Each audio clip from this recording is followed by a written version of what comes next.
Volume 3 of the Saint Germain series, the AM Discourses by the Ascended Master Saint Germain. Author's Appreciation. It is with sincerest gratitude that I acknowledge the blessed assistance of Lotus Ray King, whose untiring effort has enabled me to bring forth unveiled mysteries, the magic presence, and the AM Discourses in their present splendid form. All credit is given Lotus for editing these books. By her great tenacity, in holding so closely to her mighty AM presence, she has called perfection into action. I wish to thank Betty Mundy for her gracious assistance in perfecting the manuscripts, and Arthur Brooks and May de Camera for their painting of the magic presence.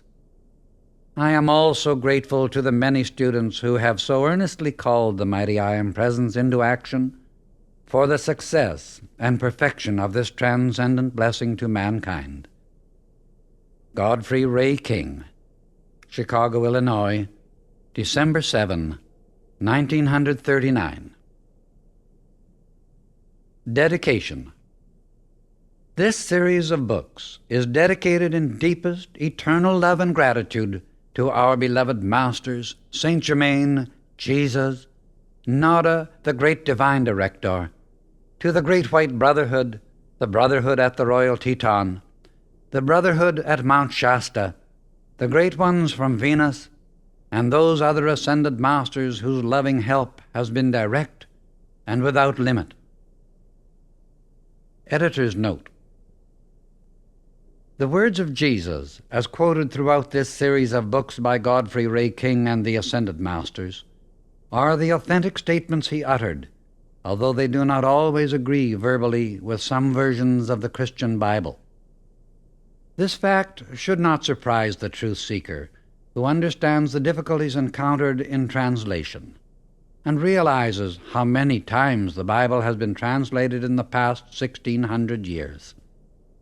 Jesus has spoken again on the visible light and sound ray and made this point clear, saying, "It is unfortunate indeed that some of the scriptural statements have been clouded by human concepts, yet I am thankful indeed that many have remained unaltered." Lotus Ray King. Tribute. At the present time, the attention of mankind is being drawn to the conscious understanding and use of the words "I am" by the Ascended Masters, Saint Germain, Jesus, and others of the Ascended host, who are pouring out ceaselessly the great light to release freedom, peace, and perfection. The cosmic command for the permanent golden age has been given and must now manifest on this planet. The great Ascended Masters have worked for centuries preparing for the expansion of light that is now flooding the entire system to which this earth belongs. The great cosmic law has begun the release and increase of that light, which compels all things to come into perfect divine order wherever it flows. These great ones have always been the custodians of the eternal inner understanding concerning the use of the great creative word, "I am." They, and they alone, have been able to give the complete understanding concerning what occurs when those two words, "I am," are used. They have been the elder brothers, protectors, guardians, and infallible teachers of mankind throughout the centuries. The Ascended Masters are the only infallible source of instruction to the humanity of this earth, because they are wholly divine and one with the God-self of every individual. They are the living fulfillment of the law they teach, and are the only ones who have manifested complete victory over so-called death. They are the full manifestation of that light and love which rule the universe and which maintain divine order throughout infinity. The release of their combined light is taking place and flooding the earth at the present time. All that is not of the light is consumed thereby. Their light will continue to expand throughout this planet until all its humanity has made the ascension also, and the earth itself becomes a blazing sun, whirling in its appointed path in space. To these great ascended masters, mankind owes all the good it has ever received or drawn forth, because they are the way and means by which the infinite God-self expands its perfection through the finite activities of personalities. This earth and its humanity are entering into the I Am age, and therefore the full use of this I Am knowledge must be understood and utilized by the individuals who live here in the present and near future. The great cosmic beings, the ascended masters, and angelic hosts have given tremendous protection to America and her people, especially over the last 5 years. To all individuals who will call unto them in the name of the mighty I Am Presence, keep their feelings harmonized, and pour out intense love continually to their own mighty I Am Presence, will be given assistance without limit. This book is especially charged with Saint Germain's ascended master consciousness and love, and that of the other ascended masters concerned with this activity, to bring protection, freedom, illumination, and perfection to all who read or contact it, that all may express mastery and also make their ascension. It is the privilege of every student of light at this time to call in the name of the I Am Presence with all earnestness and love to these great ones, to protect America, the government and her people, to illumine all officials of the government, to perfect all within her borders, and to compel obedience everywhere unto the light of God that never fails. Godfrey Ray King.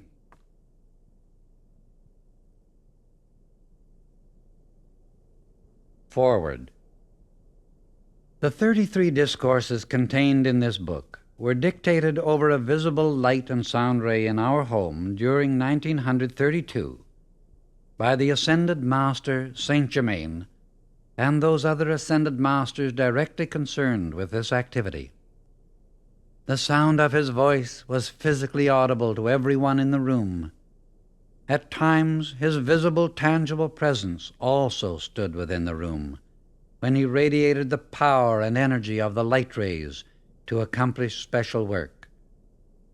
The training and preparation for him to do this at the present crisis of the outer world was given us over a period of 30 years, that it might be accomplished at this time, and assistance from the Ascended Masters come forth in this way to protect and free all individuals who make conscious effort to correct themselves and attain mastery over all things on this earth. Never before, except in the retreats of the Great White Brotherhood, has such intensified, transcendent instruction concerning the I Am been given to individuals. Not for thousands of years have the true inner instruction and use of the sacred flame been taught to mankind, as Saint Germain and others of the Ascended Masters have revealed. Permission for them to be explained to students as given forth in these discourses has been granted to us by these great ones. Such instruction as is herein contained has never been given to students until after a 3-year probation in the retreats. The condition of the outer world at the present time is such that those who sincerely seek the light and want the constructive way of life must have more than human help if they are to survive over the present period of chaos, which is the accumulated discord generated by humanity en masse through the centuries, and which is pressing heavily upon the outer experience of individuals today. The need of protection and help for the children of earth is so great at the present hour that the great Ascended Masters and Legion of Light have let the bars down, so to speak, and have released this inner understanding of the mighty I Am Presence into the outer life of mankind, that all who want the light and will make conscious effort to attain their own freedom and mastery may have the assistance which will give them the eternal victory. Only fragments of the real understanding of the I Am Presence have been given to the outer world until now. The Ascended Master Saint Germain says, "It is the most important understanding mankind can ever have, and there is no freedom nor perfection for the individual except through this conscious application." He considers it of such paramount importance that he dictated more than 33 discourses in which he explains what happens in the outer life of the individual when one says, "I am." He also says, nothing will bless the individual to so great a degree as the conscious understanding of this creative word. When the phrase "Mighty I Am Presence, come forth" is used throughout this series of books, it is always a call to the God Presence to pour forth or release the outpouring of perfection which the one making the call desires. It is always thought, felt, written, or spoken with a feeling of intense love. It is always a call to God, the mighty I Am Presence, to establish perfection everywhere, and thus let God's will, perfection, be made manifest on earth.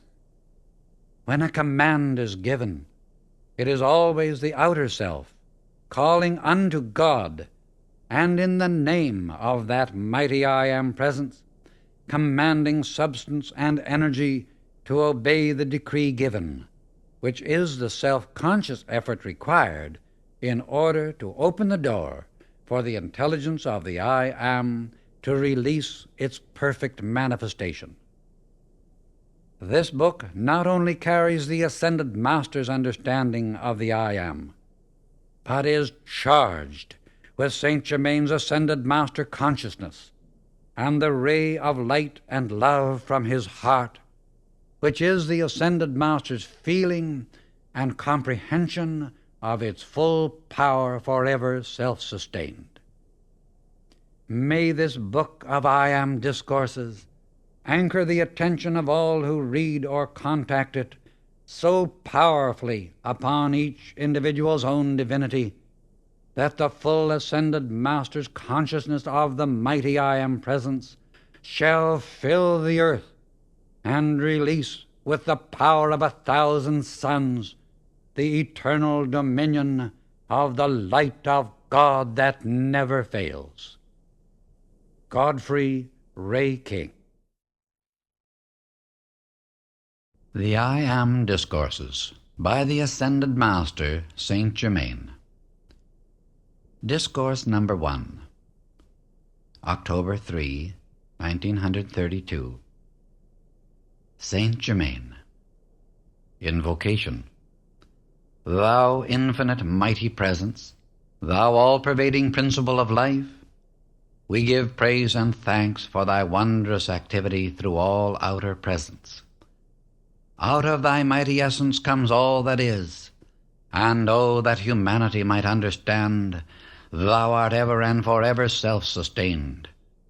Thou mighty, active principle of life, surge forth in the outer activity of mankind, and manifest thy supreme justice now in all places. Mighty presence of light, God in action, govern the minds of mankind, holding them to truth and justice, and see that thy messengers are placed in all official positions. Let naught of the outer interfere, that none of humanity may accept any thought of deception.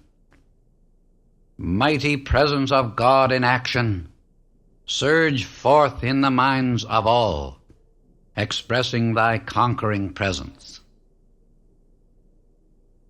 Greetings. I bring you greetings from the perfected ones, who are watching closely over and ministering to all. The Discourse.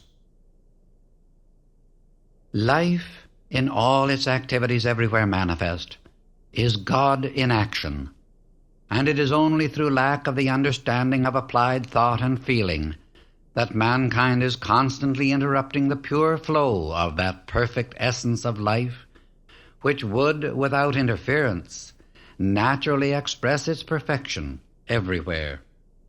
The natural tendency of life is love, peace, beauty, harmony, and opulence.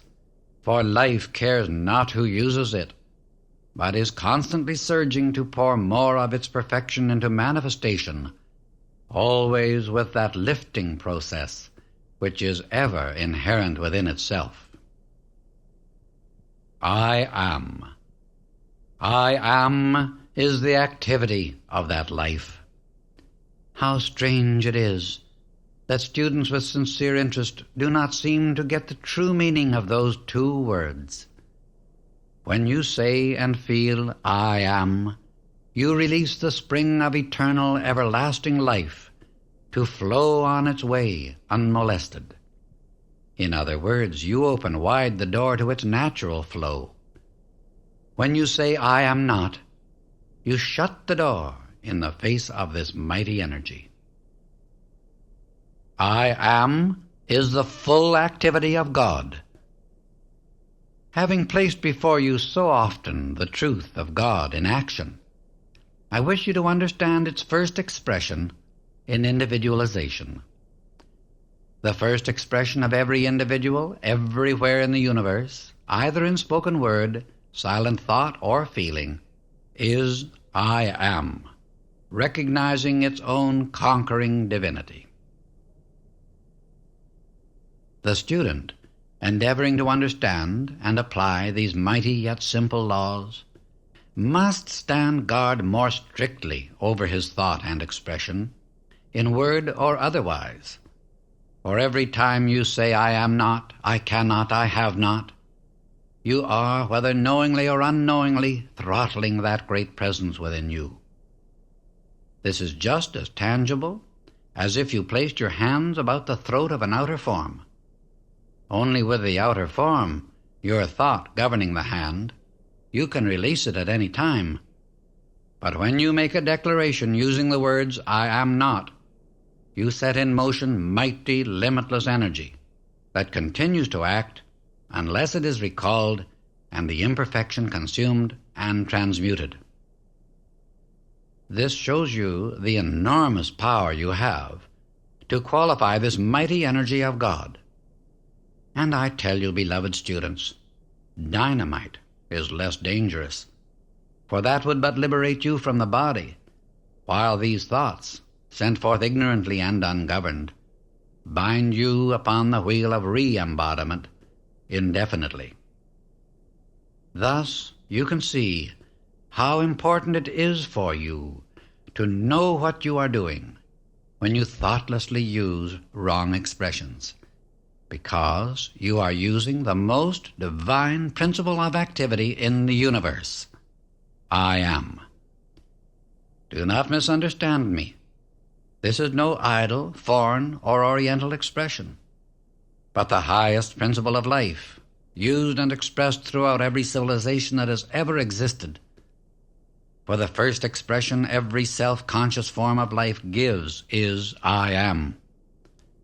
It is only afterwards, in its contact with outer, wrongly qualified activity, that it begins to accept anything less than I am.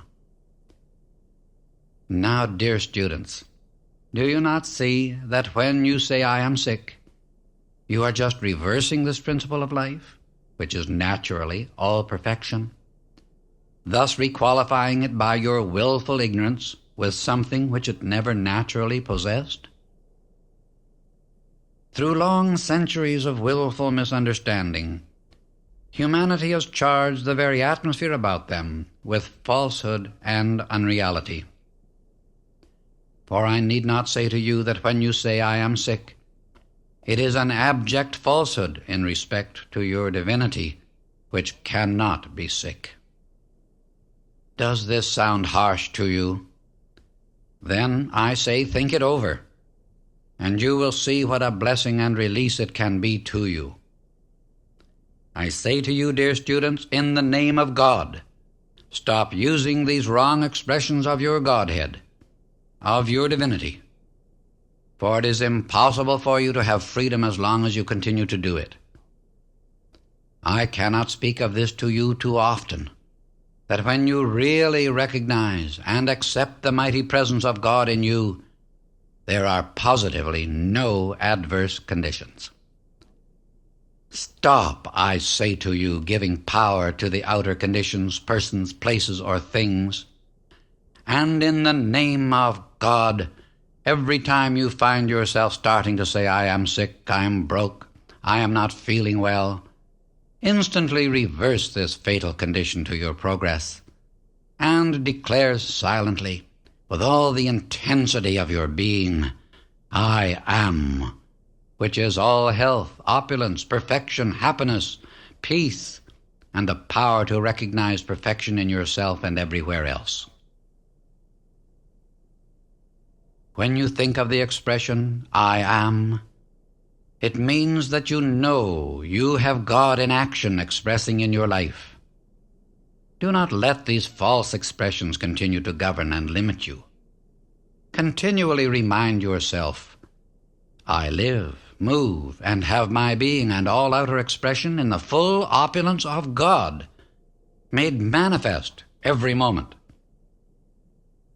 In thus reminding yourself of this invincible, unconquerable presence, you keep the door open for its pure, invincible essence and intelligence to weave into your outer expression that wondrous perfection. I plead with you, dear ones, everywhere, do not continue to use these wrong expressions, thinking that in some hocus-pocus way you may slide past reaping the result. It simply cannot be done. Many of you know that they use the branding iron on the western frontier as a recognition of ownership by the ranchmen. So great is my desire to have you recognize and hold fast to the active presence of God in you, that I almost long for a branding iron to brand those words, I am, into your consciousness for constant use, that you could not be drawn off the recognition, acceptance, and use of that mighty, glorious presence of God which you are. I trust that all who may hear or read these words will feel the power and the mighty conviction of this truth that goes with them, leaping into action wherever expressed. If at any time anything less than perfection attempts to make an appearance in your experience, declare vehemently that it is not true, and that you accept only God, which is perfection in your life, everywhere manifest. As long as you give way to accepting false appearances, you will have them expressed in your life and experience. It is not, dear student, a matter of belief on your part, whether you accept these truths or not, but they are the law, proven through long centuries of experience, and are placed before you for your freedom. Awaken to the fact that your thought and feeling in the past have built, created the inharmony of your world today.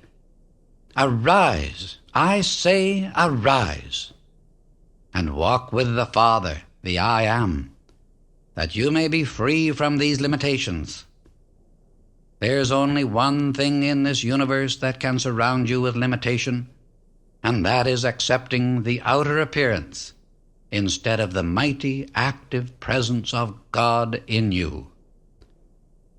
The Western world likes to fool itself with the idea that it refuses to accept the ancient and Eastern idea of sorcery, in other words, the misuse of the spiritual powers.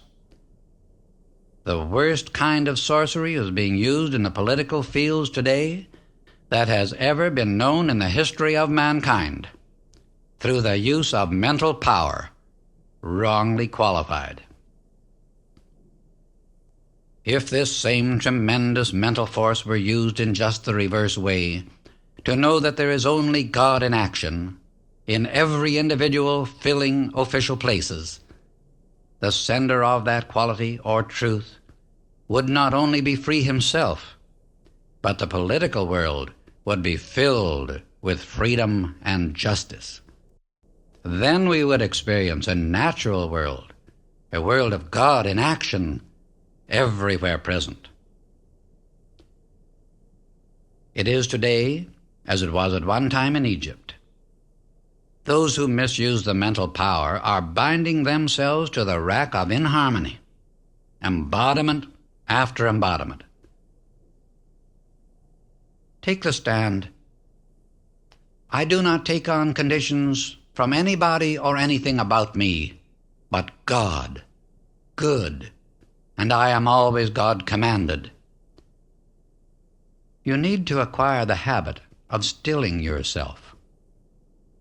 Sit down 3 or 4 times a day and simply still the outer self.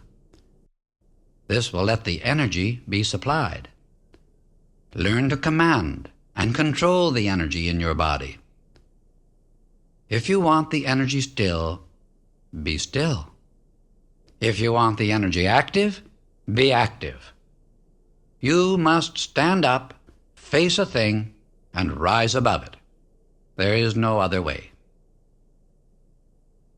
The student should watch in every way for habits and break them up. He should not have to be told, but must look within himself and uproot whatever is not perfect. This brings a freedom not possible in any other way. The holding on of old habits is just like wearing old worn-out garments. The student must not wait for someone else to think these things out for him. He must do it himself. It is not possible for anyone to do it but himself. In this work and under this radiation, everything that is latent in the individual is being brought forth to be consumed. Watch that the attention does not become fixed on the thing you do not want. It is perfectly ridiculous to keep recalling things which have not worked out. If you have built your limitations for centuries and can, by this attention and self-effort, free yourself in a few years, isn't it worth it? Is it not marvelous? A humorous sense of getting away from a thing is sometimes the quickest and most powerful way of doing it. For a buoyant, joyous feeling releases the energy that many times enables a very wonderful manifestation to take place. If one will buckle down to brass tacks and call on the law of forgiveness, he can then consume all past creations in the consuming flame and be free. You must be conscious that the flame is the active presence of God doing the consuming. The freedom of God is here in action. When you have a feeling to do a certain constructive thing, go ahead, stick to it, and do it if the heavens fall. Whether the manifestation comes now or not should not enter into your consciousness at all. Even when students only know a thing intellectually, they should not allow the mind to keep recalling wrong conditions when they know what this activity does to their success. It is unbelievable that people will not conquer this enemy in their consciousness. No student can ever gain the victory until he stops turning back to the old negative conditions he is trying to get rid of. The whole work of a teacher is to get some means and explanation over to the student of the activity of acceptance. What the mind accepts is that which the individual agrees with through his attention, by letting the two become one. When the mind accepts and agrees with a thing or condition, the individual decrees it into his world. Whatever you let the attention rest upon, you are agreeing with and accepting, because through the attention you have let the mind become one with it. If an individual were to see a rattlesnake coiled, would he walk right up to be struck? Certainly not. Yet this is what students are doing when they let their attention turn back to their troubles. Such habits are only past momentum given a specific quality. There are only two activities in life, and if you will not let the inner govern according to its plan of perfection, then the outer must. When a constructive picture is flashed to your mind, it is a reality. When you recall it as a mental picture and hold it again, it calls forth the reality. One can become so aware of his own God presence that at any time he can see and feel its radiance pouring out to him. For things it does not want, the outer has all the confidence in the world. It is up to the student to compel it to have the same confidence for the perfection of God that it has for the imperfection of the senses. The student must always rely on himself. He must always think, what can I do to intensify this activity from the hints given? Benediction.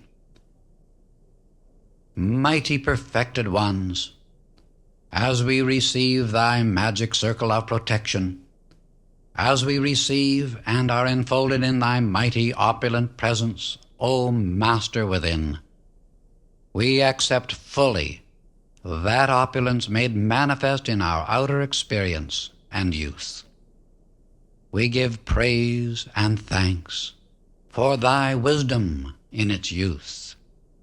We give praise and thanks that we have the full strength to accept only thy mighty active presence at all times, and to refuse acceptance to anything unlike thee.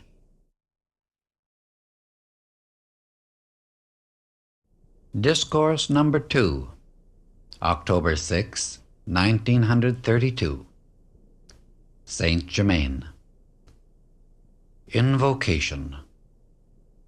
Thou infinite all-pervading presence, thou mighty Master within each human form, we acknowledge and accept thy full presence manifest within these forms, and within the human form of every individual that God has sent forth. We give praise and thanks that at last we have become aware of this mighty presence, to whom we can turn and recognize the fullness of God's activity, the I Am of all things. Greetings to you all. The Discourse. When Jesus said, I am the resurrection and the life, he gave forth one of the mightiest utterances that can well be expressed. When he said, I am, he did not refer to the outer expression, but he did refer to the mighty Master Presence, God within, because he repeatedly said, I of myself can do nothing. It is the Father within, the I Am, that doeth the works. Again Jesus said, I am the way, the life, and the truth, giving recognition to the one and only power, God in action within him. Again he said, I am the light that lighteth every man that cometh into the world, prefacing every statement of vital importance with the words, I am. Contemplating I am as anything and everything you wish to be is one of the mightiest means of loosing the inner God power, love, wisdom, and truth, and setting it into action in the outer experience. Again, let us refer to his mighty utterance, perhaps one of the greatest ever spoken into the outer expression, I am the open door which no man can shut.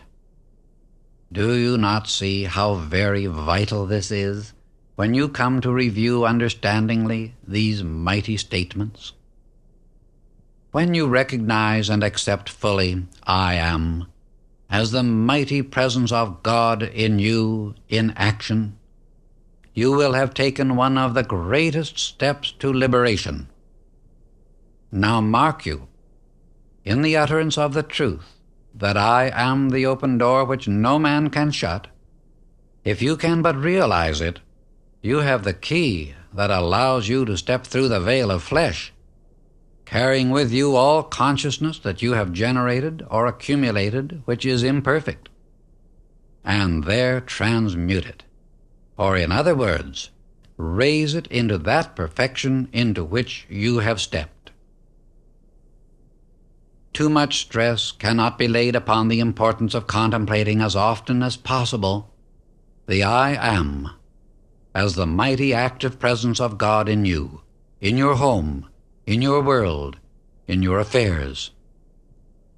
Every breath you breathe is God in action in you.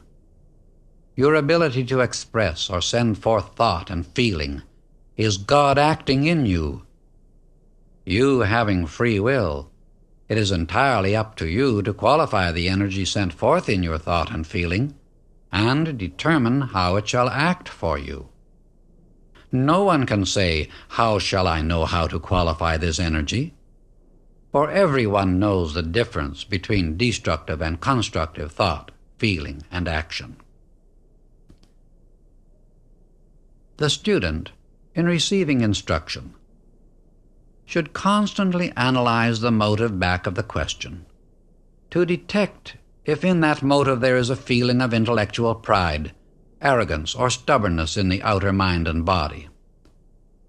If there is within the motive a lurking desire to argue and prove the instruction wrong rather than receive the blessing and truth intended, the individual has unknowingly shut the door for the time being to his ability to receive the good offered. Again, may I remind the students, regardless of their personal opinions as to what the truth shall be, I have proven through many centuries these condensed instructions now being given forth.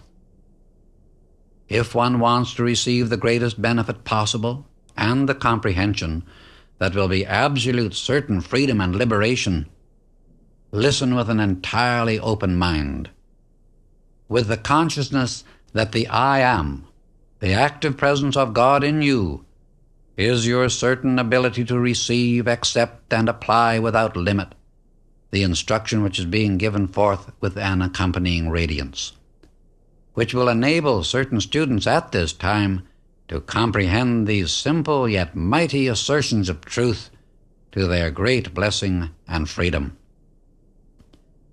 The admonition has been before humanity through many centuries, "Ye cannot serve two masters." Why is this so?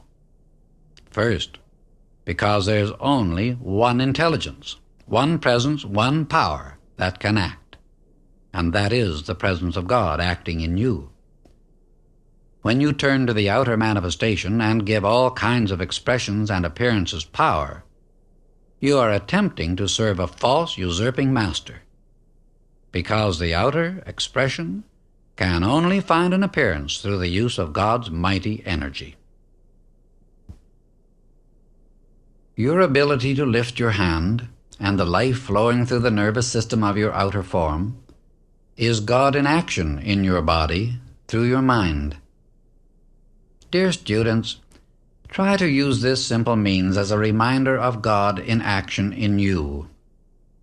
When you start to go down the street, think for an instant, "This is God's intelligence and power by which I walk, and this is His intelligence by which I know where I am going." Thus you will see that it is no longer possible to go on without understanding that every move you make is God in action. Every thought in your mind is God's energy, which enables you to think. When you know this is a fact, and there is no disputing it, Why not adore, give full confidence to, trust in, have faith in, and accept this mighty presence of God in action in you? Instead of looking to the outer expression, which is clothed, qualified, and colored by the outer or human concept of things, regardless of the one mighty presence which enables the outer to express. All outer form and its attendant expression is but the experience, life, by which each individual may learn through his own experiences the true source of his being, and come again into the fullness of perfection through this self-conscious knowing thus attained. The outer experience of life is but a constant, changing, passing picture that the outer mind has created in its pretense, imagination, of being the real actor. Thus is the attention so constantly fixed upon the outer, which alone contains imperfection, that the children of God have forgotten their own divinity and must come back to it again. God is the giver, the receiver, and the gift, and is the sole owner of all the intelligence, substance, energy, and opulence there is in the universe. If the children of God would learn to give for the joy of giving, whether it be love, money, service, or whatever it may be, they would open the door to such vast opulence that it would be impossible to want for a single thing in the outer expression. The unfortunate thing in humanity, which has caused such rampant selfishness and unprecedented condemnation of each other, is the idea of claiming ownership to these wonderful blessings of God. For there is but one love acting, one intelligence, power, and substance, and that is God in every individual. The warning that should be placed before every student and individual is to guard against the desire of the outer self to claim power of its own. If in every act of the personality God were given full credit, transformations unbelievable could not help taking place in the one thus giving full credit and power where it belongs. There has rarely been a correct understanding of supply and demand. There is positively abundant supply omnipresent, but the demand for it must be made before the law of the universe permits it to come into the expression and use of the individual. The individual, having free will, must consciously, with full determination, make the demand, and it cannot fail to come forth into expression, no matter what it is, so long as the individual holds an unwavering, determined consciousness. This simple statement, used with sincere determination, "I am the great opulence of God made visible in my use right now and continuously," will bring to the individual all he can possibly use. The limiting element so many students seem to be aware of is that they start out declaring the truth, for instance, as in the above statement. But before many hours have passed over their heads, if they were to analyze themselves conscientiously, they would find in their feelings lurking doubt or fear, for both these are feelings. Naturally, this neutralizes to a large extent the constructive force that would quickly bring about the fulfillment of the desire or demand. Once a student can become fully aware that every right desire or wish is God in action, propelling his energy forth to full accomplishment, and is always self-sustained, he would become aware of the limitless love, power, and intelligence he has with which to accomplish any given purpose. With this simple understanding, the word failure would be completely wiped out from his world, and in a very short time from his consciousness, because he would see that he was wielding intelligence and power that could not fail. Thus, students and individuals come into their full dominion as God intends. It was never intended by the great, all-wise, all-loving Father that any of his children should want for a single thing. But because they allow their attention to become fixed on the outer appearance, which is like the changing sands of the desert, they have knowingly or unknowingly cut themselves off to a large degree from that great opulence and intelligence. This great opulence is their birthright, which everyone can have who will again turn to the I Am, the active principle of God, forever within himself, as the only source of active life, intelligence, and opulence. All through the ages, there have been certain standards of conduct necessary for the student who desires to reach beyond certain attainments.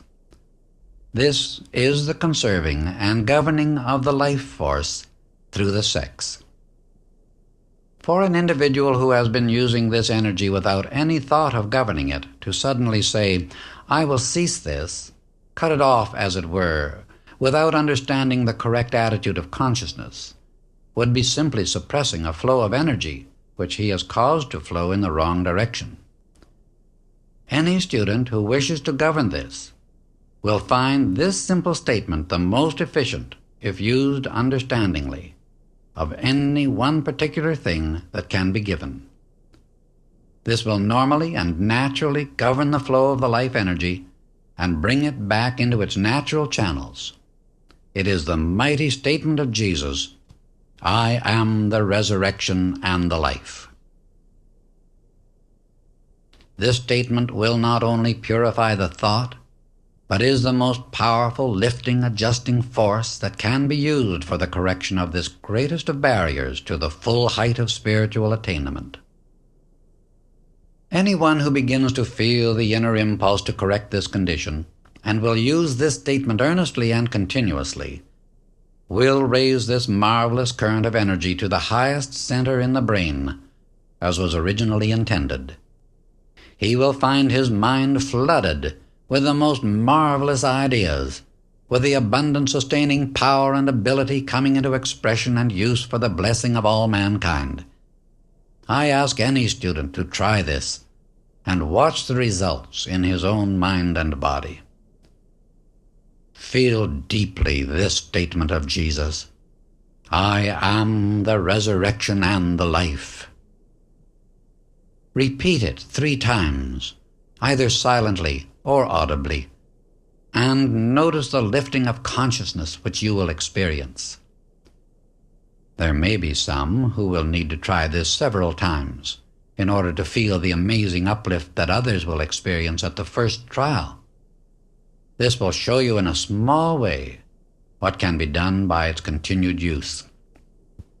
There is only one means of overcoming or rising out of anything, and that is, after you know what it is you are to rise out of, to take your outer attention completely away from it, fixing it firmly upon the above statement. Any condition in the outer experience that one wishes to overcome can readily be accomplished by the use of this statement, as well as using it to change the flow of the misdirected energy.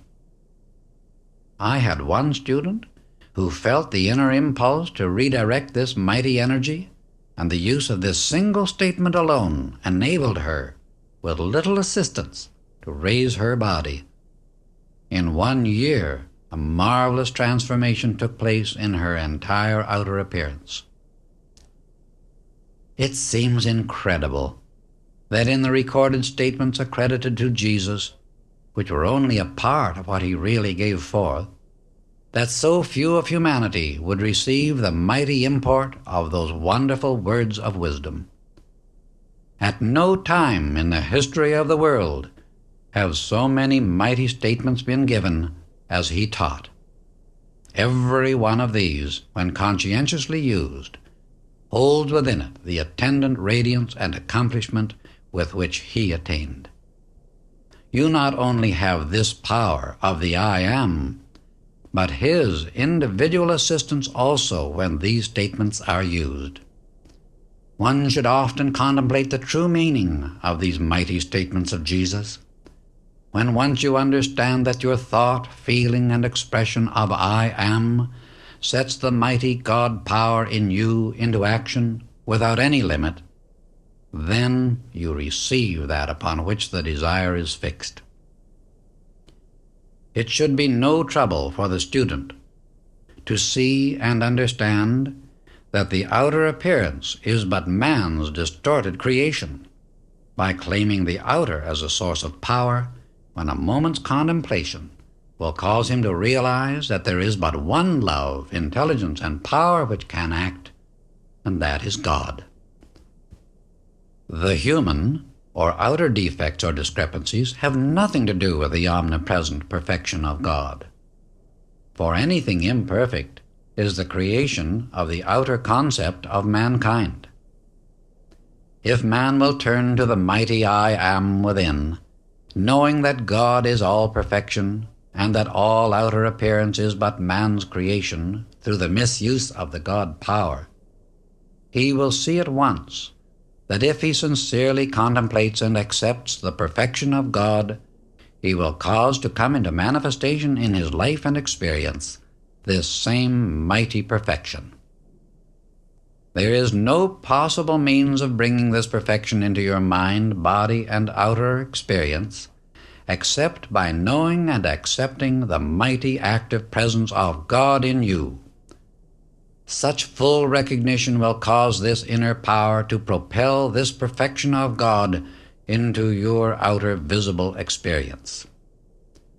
Say to students, I am putting forth as a messenger of this truth statements of truth which will positively produce results if unwaveringly held to and used. Students think things do not work because they do a thing today and forget it all next week.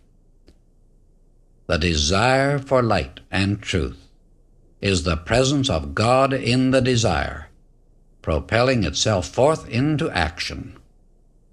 For illumination, use the statement, I am the full comprehension and illumination of this thing I want to know and understand.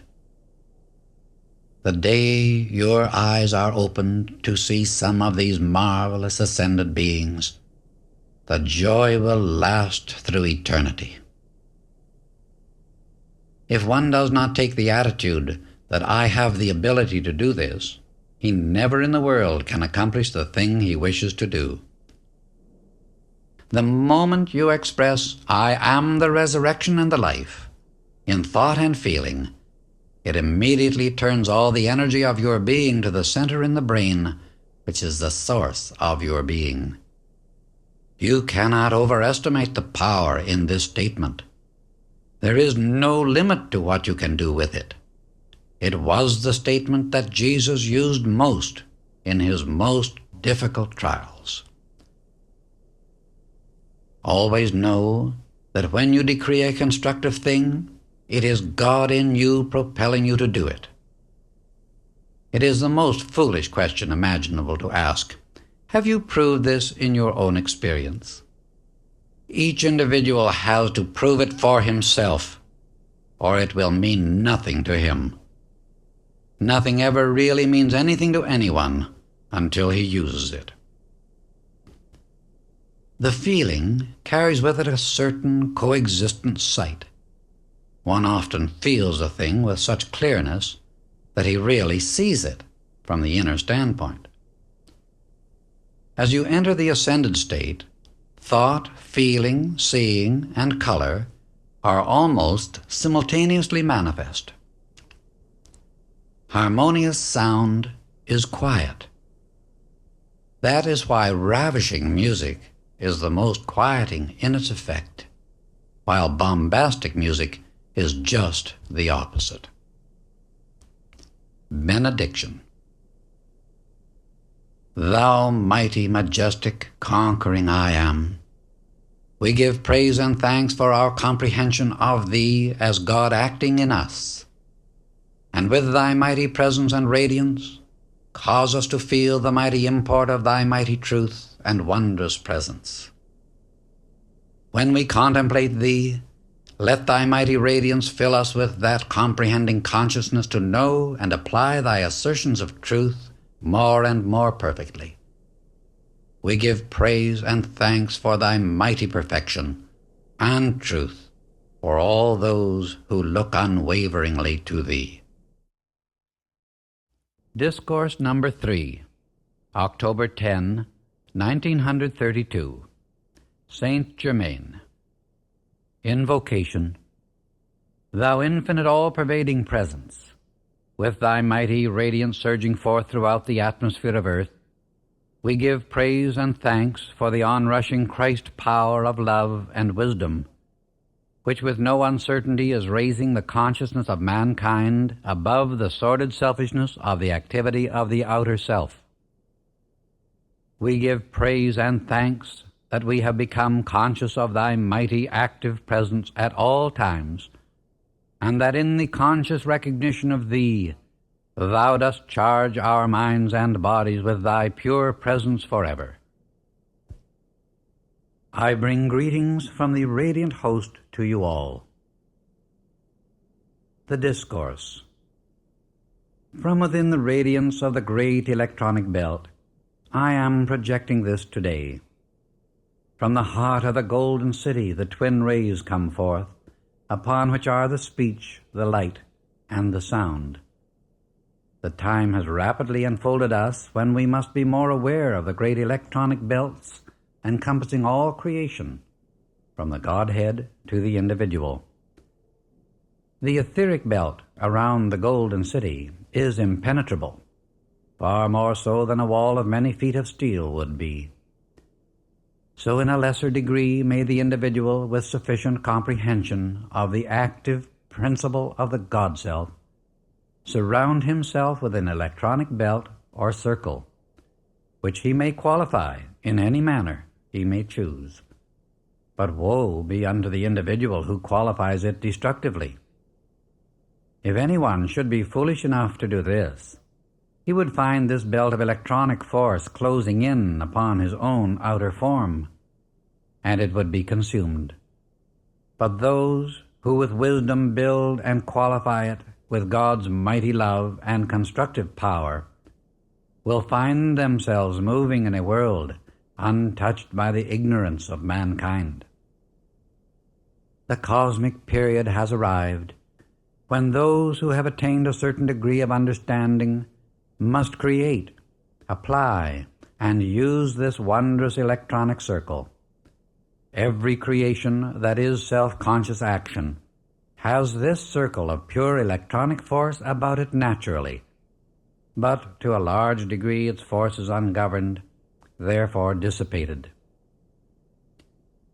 In consciously creating this mighty ring of pure electronic force, you stop all leaks in the generation of this limitless essence and hold it in reserve for conscious use and direction.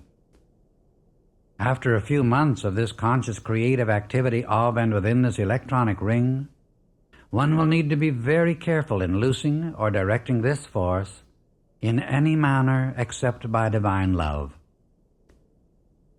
In the beginning of man's individualization, he was naturally surrounded by this magic circle.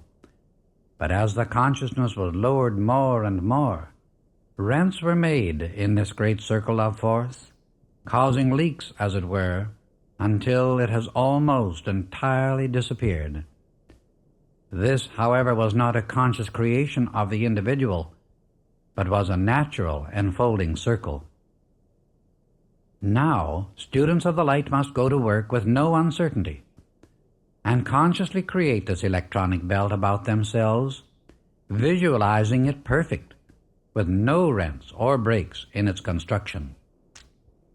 Thus, it will be possible to consciously reach within the electronic belt of the Godhead, and there receive limitless wisdom, love, light, and the application of simple laws by which all creative power is possible. While the student is admonished to look always and never forget it to his own God-self, which is the creator of his individualization, yet never has there been a single attainment in which there has not been given the assistance of those still in advance.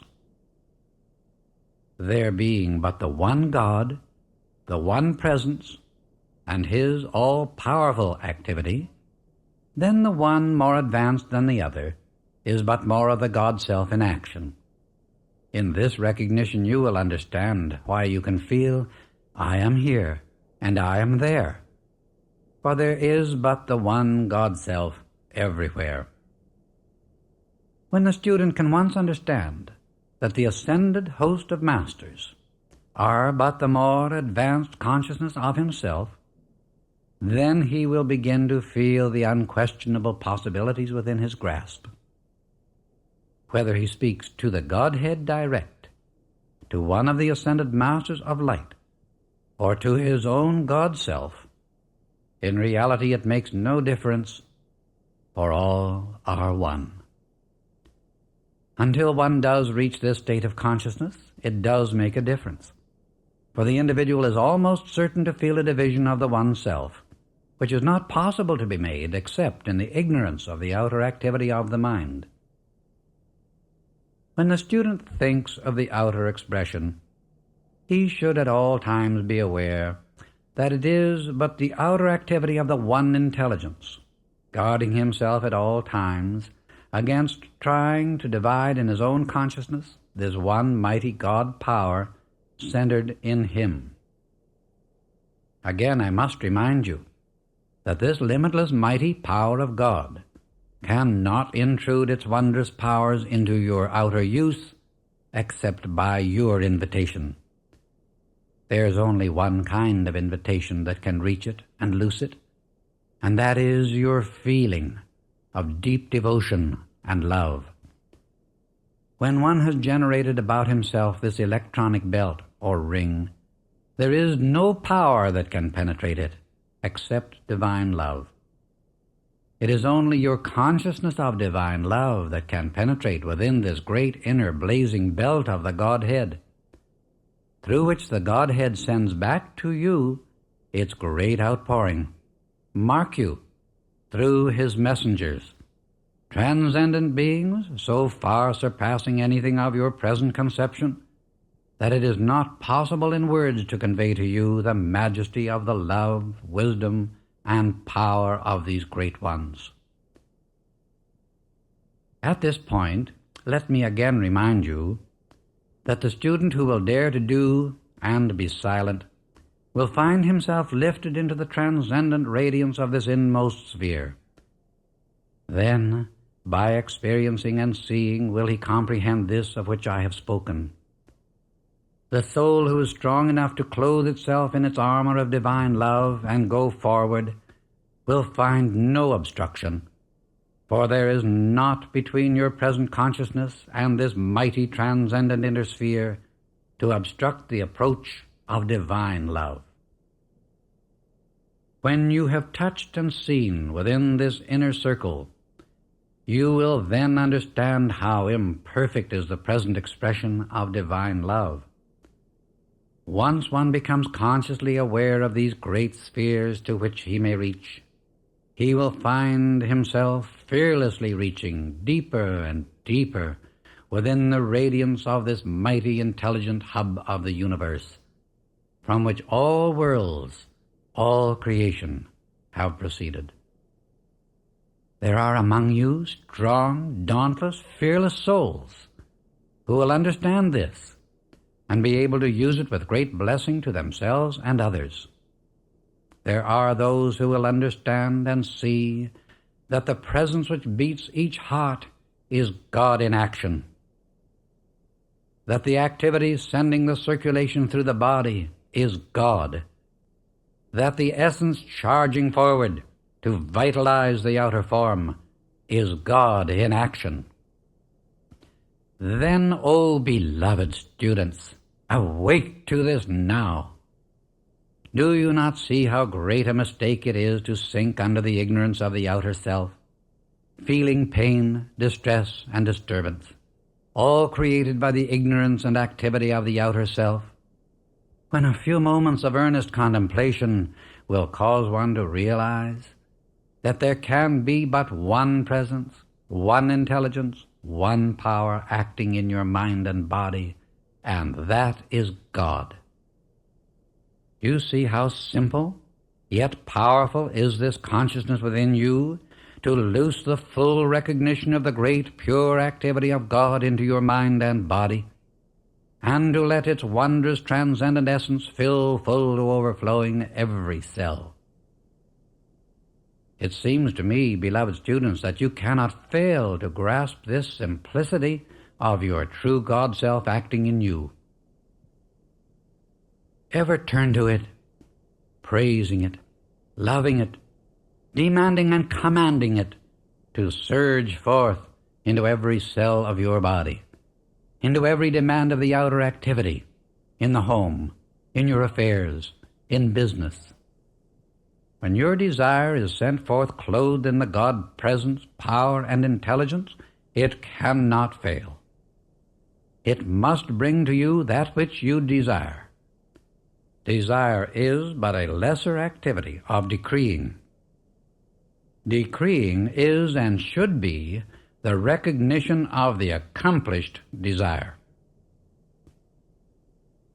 Beloved students, do forever put away any fear of the use of this great power. You know without being told that if you misuse it, you will experience inharmony.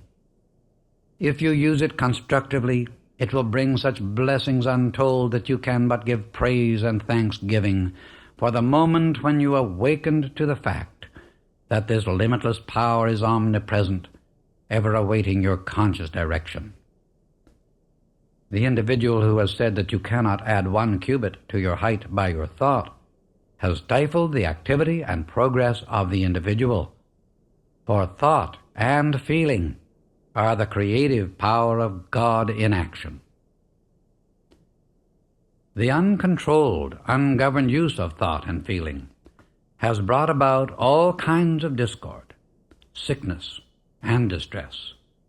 Few, however, believe this and keep going on, continually creating by their ungoverned thought and desire chaos in their worlds, when they could, as easily as a breath, face about, using their thought constructively with the motive power of divine love, and build for themselves a perfect paradise within the period of 2 years. Even physical science has given proof that the body or outer form completely renews itself within a few months.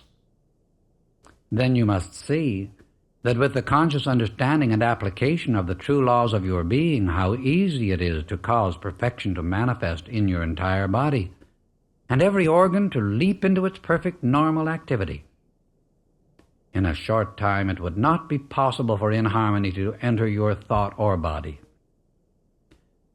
O children reaching to the light, this great privilege is the open door of God before you, which none may shut but yourselves. None may obstruct or interfere with it but yourselves. Fearlessly use your God-given dominion and power and be free. You cannot attain and hold this perfect freedom except through consciously applied knowledge. Now I will give you a secret that, if understood by the angry or discordant individual, would tear him or her from that destructive activity even from a purely selfish standpoint. The angry, condemning person who sends out destructive thought, feeling, or speech to another, who is poised in his own God power, receives back to himself the quality with which he charged this power, while the poised person receives the energy which serves him and which he automatically requalifies by his own poise. Thus the creator of discord through anger and condemnation is consciously destroying himself, his world of activity, and his affairs. Here is a vital point students should understand. When one consciously reaches within the inner electronic circle of God, he makes his outer expression and activity a channel for the ceaseless outpouring of the pure essence from the Godhead. This in itself, even though he be entirely silent in the outer expression, is one of the greatest services to humanity, which but few not ascended are aware of what it means to mankind. The one reaching within the electronic circle becomes a continual outpouring, and this very radiation alone is a tremendous blessing to all mankind. Thus, aeon after aeon, have there been those unselfish messengers of God, through whom was poured forth the blessing of those not understanding the uplifting presence of this surging energy. When there is one or more found who can be an outpouring for this great welled-up presence, it is likened unto the first trickling of a leak in a dam. As the consciousness is held steady and firm, and as the rent in the dam increases, greater volume of water comes forth, for at last all obstruction is swept away, and the whole force back of it is poured forth into use. Unlike the water dammed up, that rushes forward dissipating itself because it is without direction, the God power thus loosed goes direct to the channel of consciousness most receptive, and there builds itself up, awaiting the opportunity to rush forward more and more. Thus the student of light, aside from his activity in dispensing the truth, becomes, as it were, an artesian well, from the depths of which flows this mighty essence of God. The students should at all times remember that no matter what their mistakes may have been, God never criticizes nor condemns them, but at every stumble which is made, in that sweet, loving voice says, "Arise, my child, and try again, and keep on trying until at last you have attained the true victory and freedom of your God-given dominion." Always, when one has been conscious of having made a mistake, his first act should be to call on the law of forgiveness and demand wisdom and strength not to make the same mistake a second time. God, being all love, must have infinite patience, and no matter how many mistakes one may have made, he can always once again arise and go unto the Father. Such is the love and freedom within which God's children are privileged to act. There is only one mighty, invincible, evolving process, and that is through the power of consciously generating divine love. Love, being the hub of all life, the more we enter in and use it consciously, the more easily and quickly we release this mighty power of God, which is always standing as a dammed-up force, waiting to find an opening in our own consciousness by which it can project itself. For the first time in many centuries, the searchlights, or rays from the Golden City over the Sahara Desert, are set into active operation over America and the earth. There may be some individuals who will see these rays, not knowing what they are. Mankind need no longer think that personalities can continue to generate their destructive forces and long survive. Those who can use this knowledge of the electronic circle should no longer be deprived of its benefits. Give it forth, and the warning with it. Use this statement: I am the fulfilled activity and sustaining power of every constructive thing I desire. Use it as a general statement, for the sustaining power is in everything that there is. I am here and I am there in whatever you want to accomplish is a splendid way to feel that you are using the one activity, and you thus rise above the consciousness of separation. Benediction. O mighty ones of the Golden City, glorified are we in thy wondrous radiance. Privileged are we in the use of thy great rays. Blessed are we in the conscious recognition of thy mighty presence. Enfold us forever in thy transcendent light.